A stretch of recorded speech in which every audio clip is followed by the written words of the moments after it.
আমার নাম জয়শ্রী চক্রবর্তী। আমি আজ পাঠ করতে চলেছি হিমাদ্রি কিশোর দাশগুপ্তের লেখা ছোট গল্প বিকেলের আলোয়। যদি গল্পটি ভালো লেগে থাকে তাহলে অবশ্যই চ্যানেলটি লাইক, শেয়ার এবং সাবস্ক্রাইব করতে ভুলবেন না। শুরু করতে চলেছি। আজ নিয়ে ঠিক 90 দিন হলো গোমেজ ফিরল না। মনে মনে এই কথা বলে পকেট থেকে রুমাল বের করে চশমার কাঁচ মুছে লাঠি হাতে আবার হাঁটতে শুরু করলেন জন দাদু। পথের দুপাশে সার সার সমাধি, তার মধ্যে কয়েকটির বয়স কয়েকশো বছর। সমাধির ওপর শ্বেতপাথরের চাদরগুলো ভেঙে চুরে গিয়েছে, তার নিচে থেকে ইটগুলো উকি মারছে। সন্ধ্যা নামবে আর কিছুক্ষণের মধ্যে। বেরিয়াল গ্রাউন্ডের উঁচু প্রাচীরের গা ঘেঁষে দাঁড়িয়ে থাকা গাছগুলোর ফাঁক দিয়ে পড়ন্ত সূর্যের আলো এসে পড়েছে সমাধির ওপর, দাঁড়িয়ে থাকা ক্রসগুলোর গায়ে। চারিদিকে শান্ত পরিবেশ। ব্রিটিশরা যখন এদেশে এসেছিল সেই আমলে সমাধি এটি।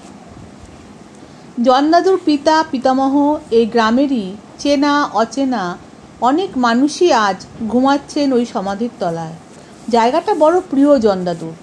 এখানে এলে মনে হয় তার চেনা যেসব মানুষ ঘুমাচ্ছেন ওই সমাধির নিচে, তাদের সান্নিধ্য যেন উপভোগ করতে পারেন তিনি। কত মুখ, কত স্মৃতি ভেসে ওঠে ঘষা কাচের আড়ালে ঢাকা জন দাদুর চোখে। তাছাড়া এখানে একটা ছোট্ট ঘরে বাস করেন জন দাদুর 70 বছরের পুরনো বন্ধু বৃদ্ধ গোমেজ।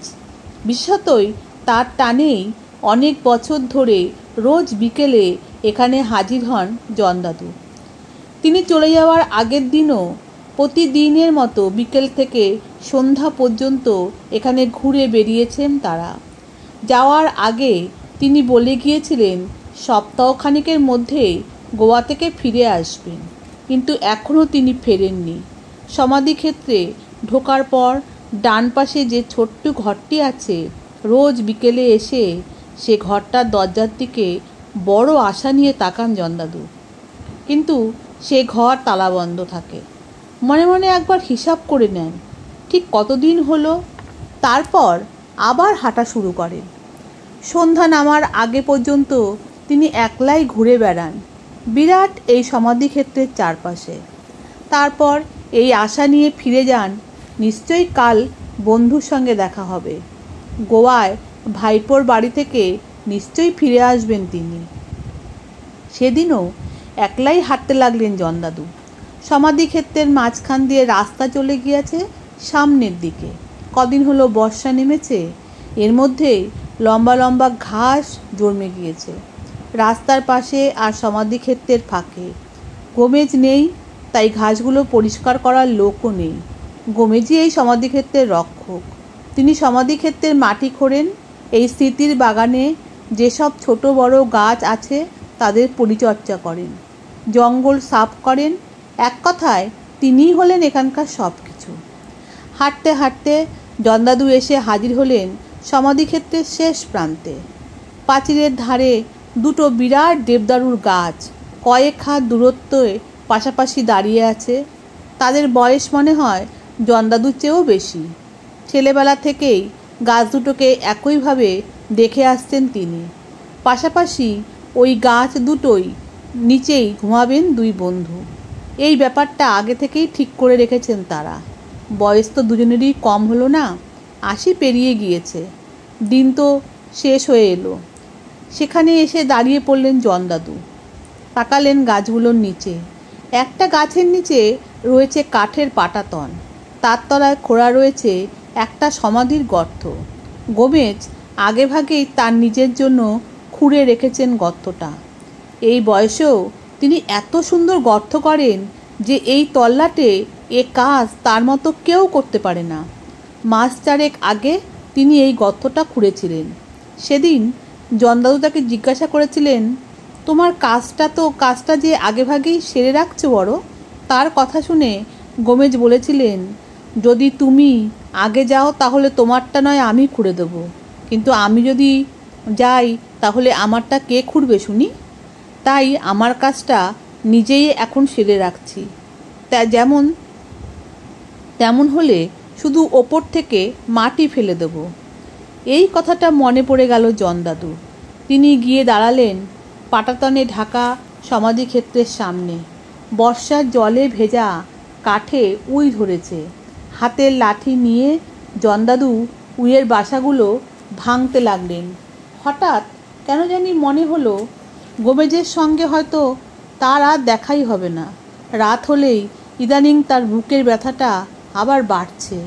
ডাক্তার বলে দিয়েছেন ওষুধপত্রে আর তেমন কাজ হবে না। রক্তের মাংস হলেও বুকের ভেতর যেন দিনরাত ধুকপুক করে। সেটা তো আসলে একটা যন্ত্রই, বহু ব্যবহারে জীর্ণ। পুরনো ঘড়ির মতো টিকটিক করে চলতে চলতে একদিন থেমে যাবে। একবার থেমে গেলে এ ঘড়ি আর সারানো যায় না। উইয়ের বাসাটা ভাঙতে ভাঙতে মনটা খুব খারাপ হয়ে গেল জন দাদু। সত্যিই কি আর দেখা হবে না বন্ধুর সঙ্গে? ছেলেবেলা, কৈশোর, যৌবনের কত স্মৃতি জড়িয়ে আছে তার সঙ্গে। সেই কোন ছেলেবেলায় গোয়া থেকে কিভাবে যেন এখানে এসে হাজির হয়েছিলেন গোমেজ। তারপর এখানেই তিনি জীবনটা কাটিয়ে দিলেন। একদিনের জন্য যিনি এই গ্রাম ছেড়ে অন্য কোথাও যাননি, তিনি কিনা 3 মাস ধরে নিখোঁজ। তিনি কি ভুলে গেলেন তার 70 বছরের পুরনো বন্ধু জনকে? উইয়ের বাসাটা ভাঙা হয়ে যেতেই আর কিছুক্ষণ বিষণ্ণ মনে সেখানে দাঁড়িয়ে রইলেন জন দাদু। সূর্য ডুবে গিয়েছে, আকাশে ছড়িয়ে আছে তার লাল আভা। চারপাশে যে বড় বড় গাছ আছে, দিনের শেষে সেখানে নিজেদের বাসায় ফিরে আসছে পাখির দল। জন দাদু ফেরার জন্য এরপর হাঁটতে শুরু করলেন। ধীরে ধীরে হাঁটতে হাঁটতে যখন তিনি প্রায় গেটের কাছে এসে পড়েছেন, তখন তার কানে এলো টমের ডাক। দাদু, তুমি কোথায়? সন্ধ্যা হয়ে গেল, এবার ফিরে চলো। টম নিতে এসেছে তাকে। বছর 14 বয়সের টম দাদুর একমাত্র নাতি। খুব ভালোবাসে সে দাদুকে। রোজ বিকেলে সে মাঠে খেলতে যাওয়ার সময় দাদুকে এখানে দিয়ে যায়। ঘন্টা খানেক পর খেলা শেষে ফেরার পথে দাদুকে বাড়ি নিয়ে যায়। আজ অবশ্য সে স্কুল থেকে দেরি করে বাড়ি ফেরায় দেরিতেই এখানে এসেছিলেন জন দাদু। টমের গলা শুনে জন দাদু বললেন, এই যে আমি এসে গিয়েছি। পাথরের স্তম্ভের ওপর ছাদ বসানো জীর্ণ ফটক দিয়ে বাইরে বের হওয়ার আগে আরও একবার গোমেজের ছোট্ট ঘরের বন্ধ দরজার দিকে তাকালেন জন দাদু। একটা বড় লোহার তালা ঝুলছে দরজায়। জল পড়ে মরচে ধরতে শুরু করেছে গায়ে। সেদিন তাকিয়ে একবার দুপাশে মাথা নাড়লেন জন দাদু। তারপর একটা দীর্ঘশ্বাস ছেড়ে ফটক পেরিয়ে সমাধিক্ষেত্রের বাইরে বেরিয়ে এলেন। তাকে দেখেই টম জিজ্ঞাসা করলো, কি গোমেজ দাদু ফিরলেন? জন দাদু বিষণ্ণ মনে বললেন, না। টম দাদুকে সান্ত্বনা দেওয়ার জন্য বলল, দেখো, আজ না হয় কাল ঠিক ফিরে আসবেন। রোজই একই কথা বলে টম। দাদুর মন ভালো করার চেষ্টা করে, কিন্তু গোমেজের ঘরের তালাটা বন্ধই থাকে। তার কথা শুনে জন দাদু বললেন, তাই হবে হয়তো। এরপর দাদু আর নাতি মিলে হাঁটা শুরু করলেন বাড়ি ফেরার জন্য। দাদুকে নিয়ে টমের বাড়ি ফিরতে আধ ঘন্টা সময় লাগে। বর্ষাকাল। সমাধিক্ষেত্রের বাইরে বেরিয়ে একটু এগোবার পরই হঠাৎ কোথা থেকে যেন কালো মেঘ এসে আকাশ ঢেকে ফেলল। তার মিনিট 10 মধ্যেই বড় বড় ফোঁটায় বৃষ্টি নামল। দাদু আর নাতি যখন বাড়ি ফিরলেন, তখন তারা একদম ভিজে চুপসে গিয়েছেন। সেদিন রাতেই খুব জ্বর এলো জন দাদু, তার সঙ্গে বুকে ব্যথা। টমের ঠাকুরমা অনেক বছর আগেই মারা গিয়েছেন। সারা রাত তার শিওরে জেগে বসে রইলেন টমের বাবা আর মা। পরদিন সকালবেলা ডাক্তারবাবু এসে দাদুকে দেখে বললেন, তার আর কিছু করার নেই। বেলা বাড়ার সঙ্গে সঙ্গে জন দাদুর অবস্থা আরও খারাপ হতে শুরু করলো। সংজ্ঞা হারালেন তিনি। দুপুরের দিকে মিনিট খানিকের জন্য একবার জ্ঞান ফিরে এলো তার। সেই সময় অস্ফুট স্বরে তিনি একবার বললেন, গোমেজ, কবে ফিরে এলে তুমি? তারপরেই আবার তিনি চোখ বুজলেন। বিকেল হওয়ার আগেই সবাইকে কাঁদিয়ে এই গ্রাম, এই পৃথিবীর মায়া কাটিয়ে অজানার উদ্দেশ্যে যাত্রা করলেন জন দাদু। বিকেলবেলা টমেদের বাড়ির সামনে দাঁড়িয়ে জটলা করছিল গ্রামেরই একদল ছেলে। তাদের কেউ টমের সমবয়সী, কেউ বা টমের চেয়ে বয়সে কিছু বড়। সমস্ত জোগাড় যন্ত্র করতে করতে সন্ধ্যা হয়ে যাবে, তাই আর আজ জন দাদুকে সমাধি দেওয়া যাবে না। সে কাজ শেষ করতে হবে কাল সকালবেলা। এই নিয়েই ছেলের দল নিজেদের মধ্যে আলোচনা করছিল। তাদের মধ্যে একজন হঠাৎ বলল, গোমেজ দাদু তো নেই, সমাধিটা যখন আমাদের খুঁড়তে হবে তখন কাজটা আজকেই সেরে রাখলে হয় না? সন্ধ্যা নামতেও তো এখনও ঘন্টাখানেক দেরি আছে। তার কথা শুনে অন্য ছেলেরা রাজি হলো। হ্যাঁ, কাজটা এখনই সেরে রাখা উচিত। এর কিছুক্ষণের মধ্যেই তারা বেরিয়ে পড়ল কোদাল আর গায়তা নিয়ে। বাড়িতে জন দাদুকে ঘিরে কান্নাকাটি চলছে। কেঁদে কেঁদে টমের চোখও ফুলে গিয়েছে। তারা বাড়িতে থাকতে ভালো লাগছে না। বাবা মার অনুমতি নিয়ে টমও চলল ছেলেদের দলের সঙ্গে। কিন্তু তারা সমাধিক্ষেত্রে পৌঁছাবার আগেই গতদিনের মতোই হঠাৎই বর্ষার মেঘ ঢেকে গেল আকাশ। কেউ যেন কালি ঠেলে দিল আকাশের গায়ে। তারা যখন সমাধিক্ষেত্রের সামনে পৌঁছালো তখনই আকাশ ভেঙে বৃষ্টি নামলো। বৃষ্টির হাত থেকে মাথা বাঁচাবার জন্য সকলে দৌড়ে গিয়ে আশ্রয় নিল প্রবেশ তোরণের ছাদের নিচে। জনা আটেকের ছেলে দেওয়ালে পিঠ ঠেকিয়ে পরস্পরের গা ঘেঁষাঘেঁষি করে দাঁড়ালো বৃষ্টির ছাট থেকে বাঁচার জন্য। বৃষ্টি কিন্তু ক্রমশই বাড়তে লাগলো। তার সঙ্গে শুরু হলো ঝড় আর আকাশের বুক চিরে বিদ্যুতের ঝলকানি। গুম গুম শব্দে বাজ পড়তে লাগলো। প্রচণ্ড বাতাসে ভিতরের বড় বড় গাছ পাগলের মতো মাথা নাড়তে লাগলো, যেন চারপাশে শুরু হলো মহাপ্রলয়। ছাদের তলায় দাঁড়িয়ে থাকলেও ছেলেরা পুরোপুরি বাঁচাতে পারলো না নিজেদের। বাতাসে বৃষ্টির ছাট উড়ে এসে লাগতে শুরু করলো তাদের গায়ে। তারা যে কাজ করার জন্য এখানে এসে হাজির হয়েছে সে কাজ যে আর করাই যাবে না তা বুঝতে পারলো সবাই। কিন্তু বৃষ্টি না থামলেও আর বাড়ি ফেরার উপায় নেই। বিশেষত যেভাবে বাজ পড়ছে তাতেই তাদের আর কারো খোলা আকাশের নিচে যেতে সাহস হলো না। সময় এগিয়ে চলল। বিকেল গড়িয়ে কখন যে সন্ধ্যা নামলো তা কেউ বুঝতে পারল না। ঠক ঠক করে ঠান্ডায় কাঁপতে কাঁপতে বৃষ্টি থামার প্রতীক্ষা করতে লাগলো তারা।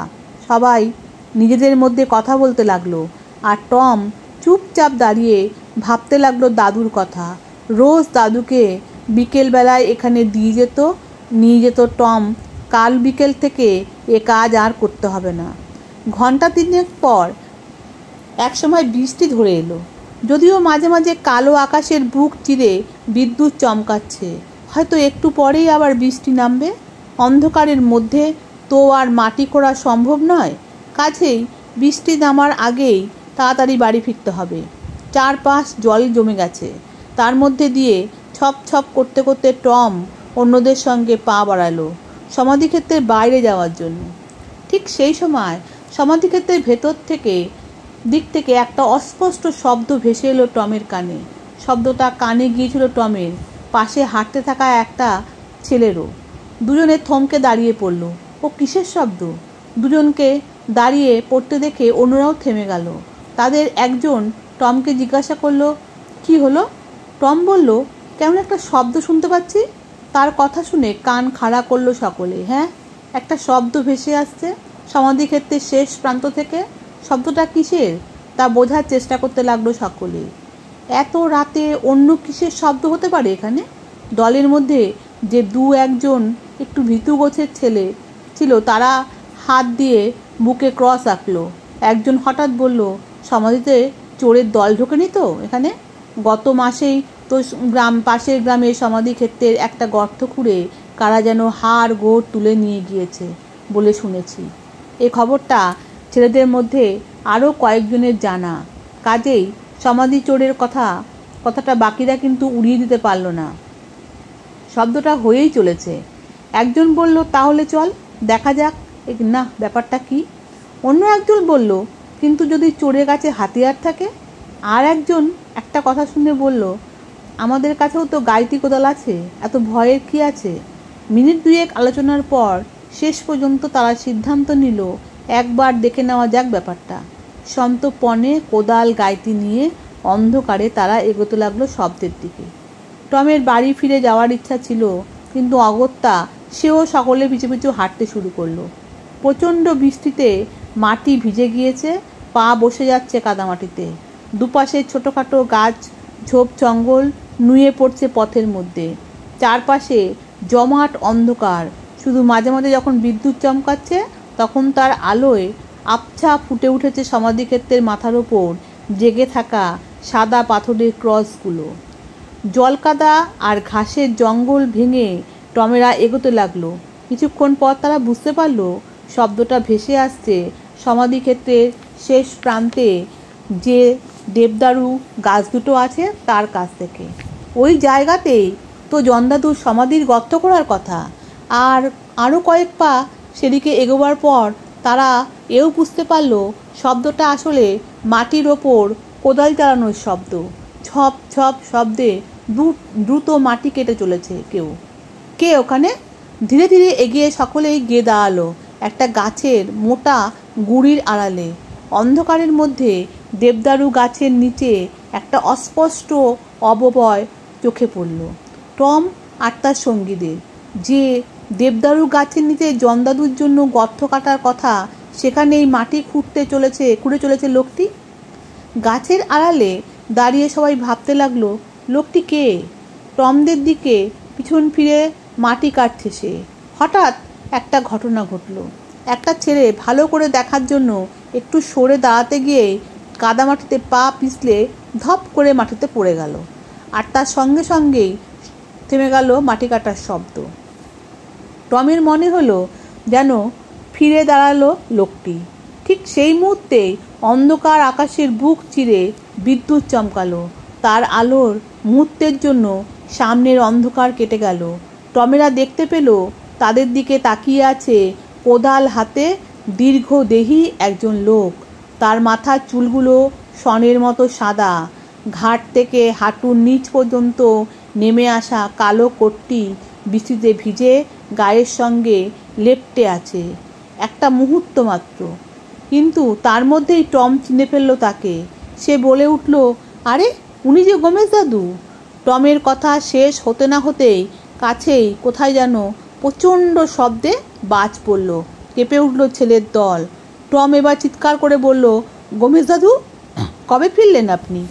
তার কথার কোনো উত্তর এলো না। শুধু অন্ধকারের মধ্যে মাটির ওপর কোদাল চালাবার শব্দ শুরু হলো আবার। টম আবার একই প্রশ্ন করল, কিন্তু এবার সে কোনো উত্তর পেল না। কিছুক্ষণ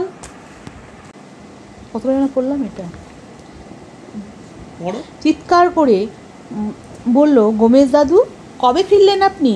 তার কথার কোনো উত্তর এলো না। শুধু অন্ধকারের মধ্যে মাটির ওপর কোদাল চালাবার শব্দ শুরু হলো আবার। টম আবারও একই প্রশ্ন করলো, কিন্তু এবারও সে কোনো উত্তর পেল না। কিছুক্ষণ অন্ধকারের মধ্যে চুপচাপ দাঁড়িয়ে রইল সকলেই। আবার বৃষ্টির ফোঁটা গায়ে পড়তে শুরু করলো। বৃষ্টি বাড়লে আর বাড়ি ফেরা যাবে না। তাছাড়া গমেশ দাদু যখন ফিরে এসেছেন তখন আর কোনো চিন্তা নেই। কাজেই সকলে এরপর বাড়ি ফেরার জন্য পা বাড়ালো। বাড়ি ফিরে টম খবর দিল গমেশ দাদু ফিরে এসেছেন। সেদিন মাঝরাতে ঘুম ভাঙতেই একলা ঘরে খাটের ওপর উঠে বসলো টম। পাশের ঘরে তখন জন্দাদুর মৃতদেহের কাছে বসে তন্দ্রায় ঢুলছেন অবসন্ন টমের বাবা আর মা। বাইরের আকাশে তখন মেঘ কেটে গিয়েছে। খোলা জানলা দিয়ে চাঁদের আলো এসে পড়েছে ঘরের মেঝোয়। খাটে উঠে বসে জানলার বাইরে তাকালো টম। আর তখনই সে দেখতে পেল তাকে। জ্যোৎস্নায় ভেসে যাচ্ছে বাইরেটা। সেই আলোয় টমদের বাড়ির বাইরে কয়েক হাত দূরে ছোট্ট কাঠের বেড়ার ওপাশে রাস্তায় দাঁড়িয়ে আছেন গমেশ দাদু। তার পরনে সেই লম্বা চুলের কোট। চাঁদের আলোয় তার মাথা ভর্তি সাদা চুল যেন আরও বেশি সাদা দেখাচ্ছে। তিনি চেয়ে আছেন টমদের বাড়ির দিকে। এত রাতে ওভাবে এখানে তিনি দাঁড়িয়ে রয়েছেন কেন? ঘরের ভেতর থেকে তন্দ্রাচ্ছন্ন চোখে তার দিকে তাকিয়ে রইল টম। গমেশ দাদু একইভাবেই দাঁড়িয়ে রইলেন। মিনিট খানিকের মধ্যে টমের চোখের পাতা আবার বুঝে এলো। বিছানায় শুয়ে পড়ল টম। পরদিন বেলা 10টা নাগাদ জনদাদুর কফিন নিয়ে শবযাত্রায় রওনা হলো সমাধিক্ষেত্রের উদ্দেশ্যে। ভোরবেলায় একজন লোককে সমাধিক্ষেত্রে পাঠিয়েছিলেন টমের বাবা। সে ফিরে এসে খবর দিয়েছে যে দেবদারু গাছের নিচে সুন্দরভাবে একটা গর্ত খুঁড়ে রাখা আছে, কিন্তু সে গোমেজ দাদুকে সমাধিক্ষেত্রের ভেতরে কোথাও দেখতে পায়নি। শবযাত্রা একসময় এসে পৌঁছালো সমাধিক্ষেত্রে। ফটক দিয়ে ভেতরে ঢুকতেই টমের নজর পড়ল গোমেজ দাদুর ঘরের দরজায়। ভারী লোহার তালাটা সেখানে একইভাবে ঝুলছে, বর্ষার জলে মরচে ধরতে তালায়। কফিন নিয়ে সকলেই এসে হাজির হলো দেবদারু গাছ দুটোর নিচে। সামনে সুন্দরভাবে কেটে রাখা গর্ত। এ গর্ত গোমেজ দাদুর হাতেরই কাজ, তাতে সন্দেহ নেই। এত নিখুঁত গর্ত তিনি ছাড়া আর কাটবেনই বা কে? কিন্তু তিনি গেলেন কোথায়? কয়েকজন তাকে খুঁজতেও শুরু করলো সমাধিক্ষেত্রের চারপাশে। না, তাকে পাওয়া গেল না। বেশ কিছুক্ষণ তার জন্য অপেক্ষা করলো সকলে। যদি তিনি শেষবারের জন্য দেখতে আসেন কফিনে শয়িত তার বন্ধুকে। একসময় আকাশের কোণায় আবার মেঘ জমতে দেখা গেল। আর অপেক্ষা করা যাবে না, বৃষ্টি নামলে সব কাজ পণ্ড হয়ে যাবে। কাজেই জন দাদুকে শেষবারের মতো দেখে নিয়ে কফিনের মুখ ঢেকে দেওয়া হলো। সকলেই চোখের জলের সঙ্গে কফিন ধীরে ধীরে নেমে গেল মাটির গভীরে। এরপর ঝপ ঝপ শব্দে মাটি পড়তে লাগলো গর্তের ভেতর। আকাশ ক্রমেই কালো হয়ে আসছে। শবযাত্রার সঙ্গে যারা এসেছিলেন তাদের অধিকাংশই রওনা হয়ে গেল বাড়ি ফেরার জন্য। শুধু রয়ে গেল টম আর যারা গর্তে মাটি ভরাট করছে তারা। তখন কাজ প্রায় শেষ। গর্ত ভরাট হয়ে গিয়েছে। সমাধির ওপর মাটি লেপার কাজ করছে 2-3 জন, আর অন্যরা ঘিরে দাঁড়িয়ে কাজ দেখছে। হঠাৎ কীভাবে যেন একজনের পা পড়ে গেল জনদাদুর সমাধির কয়েক হাত দূরে কাঠের পাটাতনে ঢাকা সেই সমাধির গর্তটার ওপর। বৃষ্টিতে ভিজে পচে যাওয়া কাঠের পাটাতনে ছেলেটির পা পড়ায় সঙ্গে সঙ্গেই সেটা মর্চ করে ভেঙে গর্তের মধ্যে ঢুকে গেল। ছেলেটিও পড়ে যাচ্ছিল গর্তের মধ্যে। পাশের একজন শক্ত হাতে কোনো রকমে ধরে ফেলল তাকে।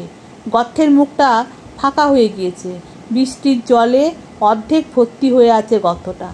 তার মধ্যে তাকিয়ে হঠাৎ একটা অদ্ভুত জিনিস চোখে পড়ল সকলের। গর্তের ভেতর জলের মধ্যে জেগে আছে একটা মাথার খুলি। জিনিসটা চোখে পড়া মাত্রই সকলেই ভালো করে দেখার জন্য ঘিরে দাঁড়ালো। দেখে বোঝাই যাচ্ছে কফিন বক্সে ছাড়াই শরীরটাকে শোয়ানো হয়েছিল গর্তের মধ্যে। দাঁতের পাটিগুলো স্পষ্ট বোঝা যাচ্ছে। টম একটা জিনিস লক্ষ্য করলো, তার ওপরের পাটির সামনের দাঁত দুটো সম্ভবত সোনা দিয়ে বাঁধানো। জলে ধুয়ে সেগুলো মৃদু চিকচিক করছে। কিন্তু এ গর্ত তো গোমেজ দাদু নিজের জন্য খুঁড়ে রেখেছিলেন। এই মৃতদেহটা এখানে এলো কী করে? নিজেরা আলোচনা করে শেষ পর্যন্ত মনে হলো ফাঁকা সমাধি দেখতে পেয়ে অন্য কোনো জায়গার লোকজন হয়তো সুযোগটা কাজে লাগিয়েছে। মৃত ব্যক্তিরা হয়তো তেমন কোনো লোকবল ছিল না। কাজেই যারা সমাধি দিতে এসেছিল তারা দায়সারাভাবেই কাজটি করে গিয়েছে। অথবা অন্য কোনো জরুরি কাজ ছিল তাদের, তাই কোনো রকমে মাটি দিয়েই সমাধির ওপর কাঠের পাটাতন আগের মতোই চাপা দিয়ে গিয়েছে, যাতে বাইরে থেকে কেউ কিছু বুঝতে না পারে। কিন্তু এভাবে তো সমাধিটাকে খোলা ফেলে রেখা যায় না। জনদাদুর সমাধির ওপর মাটি লেপার কাজ শেষ করে সঙ্গে সঙ্গে অন্য পাথরের ক্রসটা সমাধির ওপর পুঁতে দিয়ে সকলে মিলে তাই লেগে গেল জল ভর্তি সমাধিটাকে বোঝাবার জন্য। আবার অন্ধকার হয়ে গিয়েছে বৃষ্টি নামলো বলে। পাশ থেকে মাটি কেটে দুটো সমাধি বোঝাতে লাগলো সকলে। টম শুধু চুপচাপ দাঁড়িয়ে ভাবতে লাগলো, গোমেজ দাদু যখন ব্যাপারটা জানতে পারবেন তখন কত দুঃখ পাবেন তিনি। দুই দাদুই খুব স্বাদ ছিল পাশাপাশি ঘুমাবেন। সে স্বাদ আর পূর্ণ হলো না। কোনো রকমের সমাধিটা বোঝানো শেষ হওয়ার সঙ্গে সঙ্গে বড় বড় ফোঁটার বৃষ্টি নামলো। ক্লান্ত শরীরে ভিজতে ভিজতে সকলে পা বাড়ালো বাড়ি ফেরার জন্য। সেদিনের পর মাঝে আরও একটা দিন কেটে গেল। তারপর দিন বিকেলবেলা মার ধাক্কায় ঘুম ভেঙে বিছানার ওপর উঠে বসলো টম। মা বললেন, তাড়াতাড়ি উঠে পড়, দাদু সমাধিতে মোমবাতি জ্বালিয়ে আসতে হবে তো, সন্ধ্যাবেলার আগেই বাড়িতে লোকজন আসতে শুরু করবে কিন্তু। আজ সন্ধ্যাবেলা আমাদের বাড়িতে জন দাদুর জন্য 3 দিনের প্রার্থনা সভা হবে।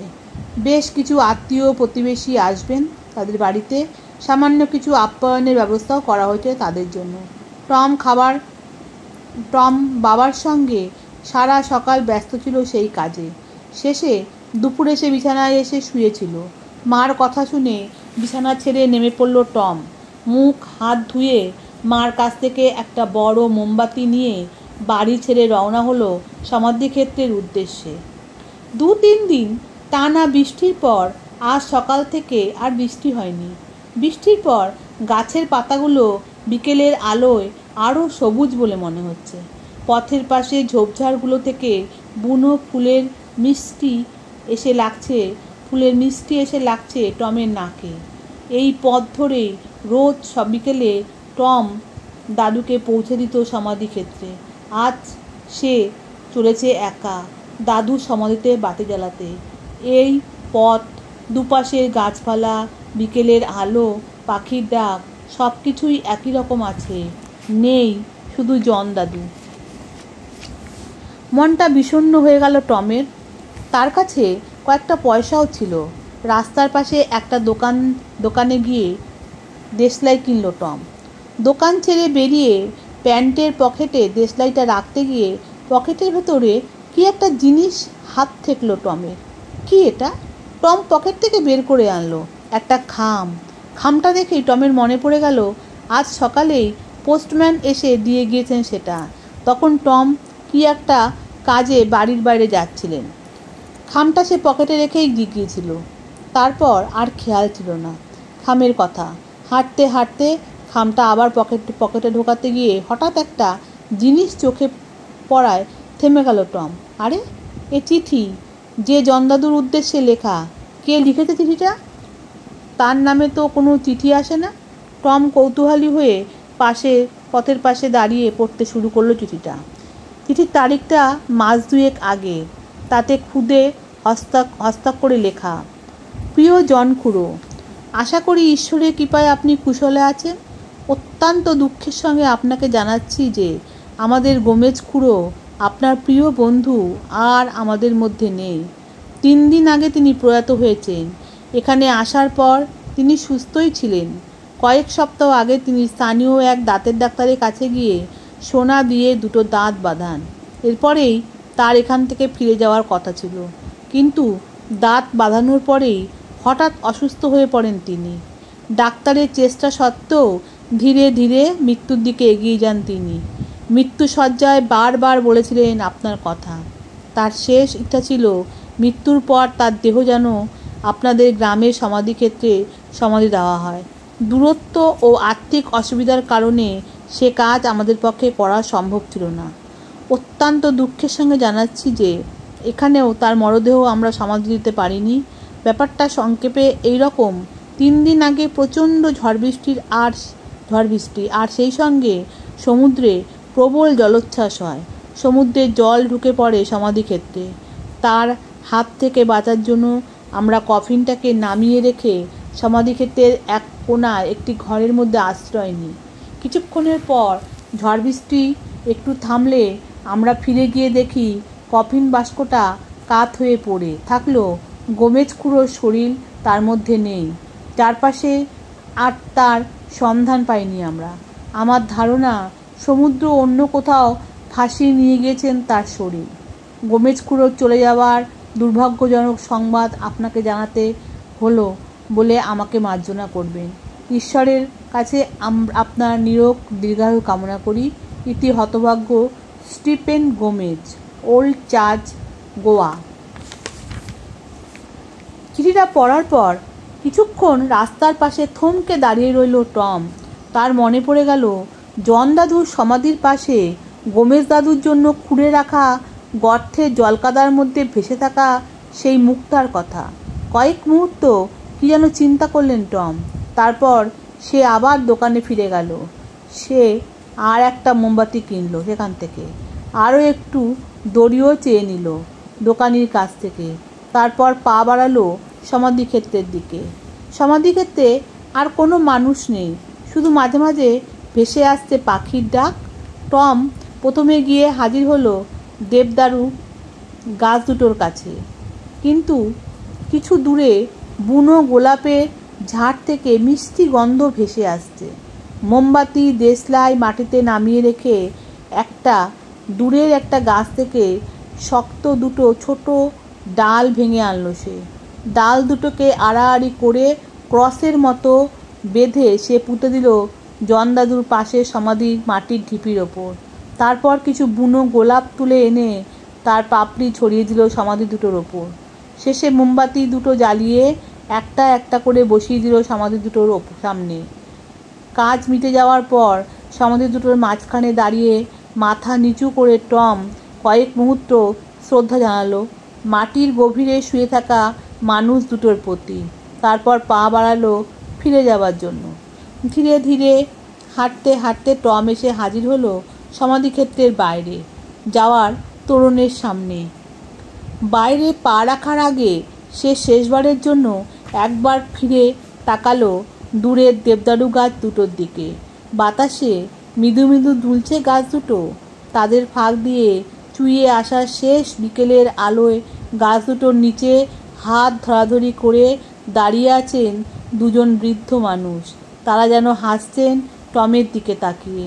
টম তাদের দিকে তাকিয়ে হাত জোড় করে মাথা ঝুঁকিয়ে প্রণাম জানালো। তারপর খুশি মনে হাঁটতে শুরু করলো বাড়ির পথে। নমস্কার।